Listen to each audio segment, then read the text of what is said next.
မင်္ဂလာပါဇင်တို့ရဲ့ပြည့်ပြည့်အေးအေးခီးစဉ်လေးအတွင်းကလောမြို့မှာ1050မြို့ထဲခဏတာလဲပတ်ဖြစ်ခဲ့တာလေးကိုတင်ဆက်ထားပါတယ် Happy Holiday Inn ရဲ့ပရင်းမောက်ကနေအလားပါတွေကိုခံစားရင်မျက်နှာတစ်သွားတိုက်ရေချိုးဖီးလိမ့်ပြင်ဆင်တာကနေ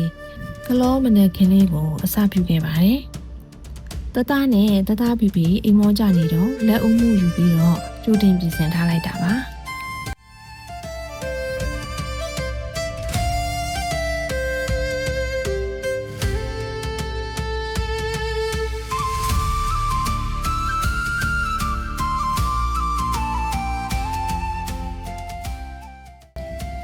အေးတဲ့ဒေသဆိုတော့အသားရည်ကိုပို့ပြီးတော့ဂရုတစိုက်လင်းပြရတာပေါ့နော်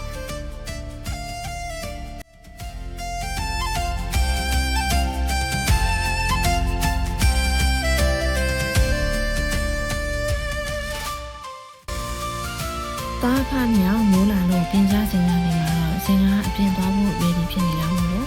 လှပတဲ့ Happy Holiday Inn ရဲ့ချမ်းဝန်းတွေကပန်းလေးတွေရဲ့အလားပါကိုလှည့်ပတ်ပြီးတော့မှတ်တမ်းတင်နေလိုက်ပါတယ်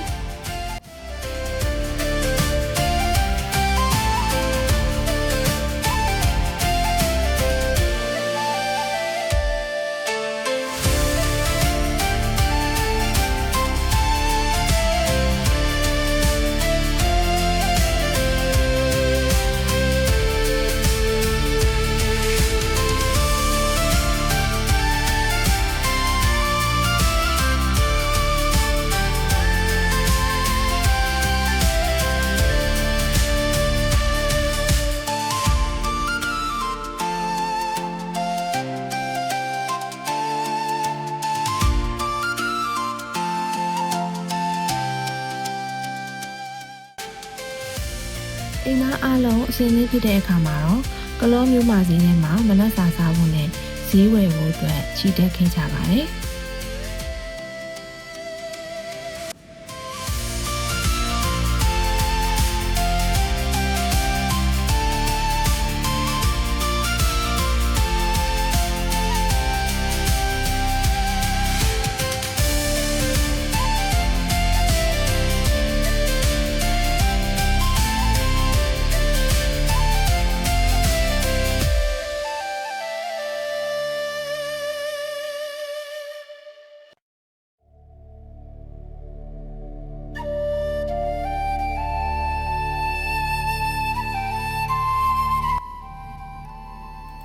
ဇင်တို့သွားတဲ့အချိန်တုန်းကစတော်ဘယ်ရီရာသီမို့လို့ဈေးထဲမှာစတော်ဘယ်ရီသီးတွေအများကြီးရောင်းနေပါပြီ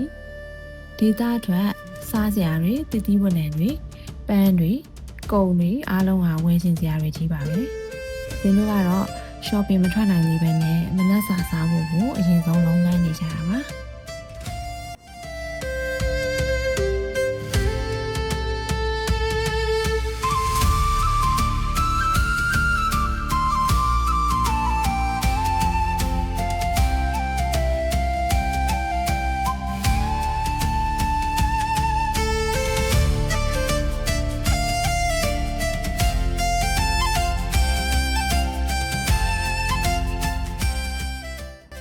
မနက်စာစားဖို့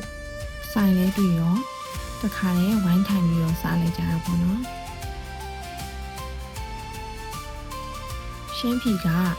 တိုးပူးကြော်လေးကိုရှမ်းပြည်ရထွက်တဲ့ပဲချင်လေးနဲ့တို့စားရတဲ့အရာကရန်ကုန်ပြန်ရောက်တဲ့အထိတတဖြစ်နေရတဲ့အရာပါအဲ့ဒီဆိုင်လေးမှာတိုးပူးကြော်တိုးပူးငွေစံစည်းစံပွဲမီးရှိဘာစားစားတပွဲ2000နဲ့အရန်တန်လုံးနဲ့လို့ခံစားရလို့9ပွဲလောက်တစ်ထိုင်နဲ့စားလိုက်ခြင်းပဲပါဝင်တဲ့ပမာဏကများနေတော့စိတ်လျှော့ခဲ့ရတယ်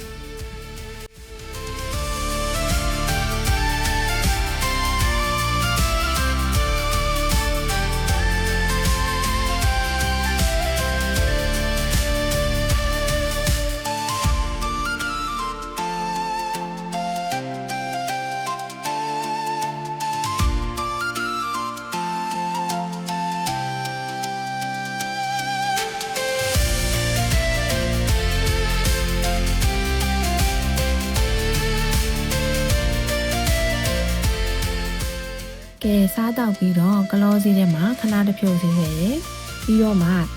င နာမည်ကြီးတဲ့ကလောနိုင်စဉ်ဘက်ကိုထွက်ခဲ့ကြပါတယ်။နိုင်စဉ်နာကကားဝါလေးမှာကော်ဖီတောက်ရင်းဓာတ်ပုံရိုက်ရင်းနဲ့လက်မှုပညာလှဲလေးမှာလည်းလက်ဆောင်ပစ္စည်းတွေဝယ်ယူဖြစ်ခဲ့ပါတယ်။လူချင်တာတွေဝယ်ချမ်းပြီးတဲ့နောက်ကလောပူတာကိုဆက်ချီတက်ခဲ့ပါတယ်။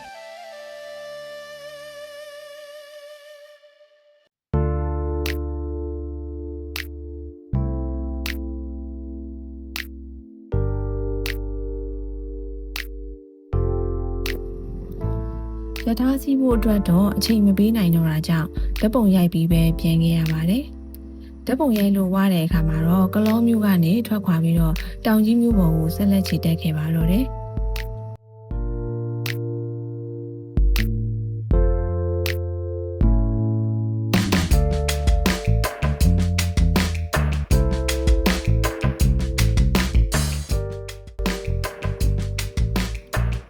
တောင်ကြီးမျိုးထဲမှာတော့အတော်တွေအိမ်ရှိတာမို့လို့ဟိုတယ်တီးတဲ့မရှာတော့ပဲအတော်တွေအိမ်မှာပဲတဲခိုဖြစ်ခဲ့ပါတယ်။